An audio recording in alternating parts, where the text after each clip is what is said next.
აზრი, რომელიც დადებით გავლენას ახდენს საზოგადოებაზე. ადამიანები, რომელთა გამოცდილება სამაგალითოა. ადონოთემო, თქვენი დამოკიდებულება ევროკავშირში გაწევრიანების შესახებ. ჩვენი ევროკავშირში შესვლა ეს იქნება საქართველოსათვის უდიდესი სტიმულის მიცემა და ახალი ეტაპი. ძალიან ბევრი რამე უნდა გავაკეთოთ, რომ ჩვენ დავემგვანოთ ევროპის ქვეყნებს.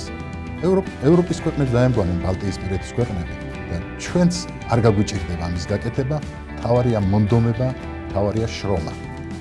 ქართველი ხალხი შრომელი და მონდომებული ხალხია და რაც თავარია ნიჭიერი ხალხია და გამერწმინდეთ შორს არ არის ის დრო, როცა ევროკავშირში შევალთ, როცა კაპიტალის უპირატესობას მიანიჭებს თითეული ქართველი. რა არის თავარი თქვენთვის? თავარია ერთობა. ერთობა ხალხისა, სამშობლოსა და ღმერთისა. არასოდეს უნდა დაგვავიწყდეს ეს სამი. თემურ გოცირიძე, ქველმოქმედი და წარმატებული ბიზნესმენი.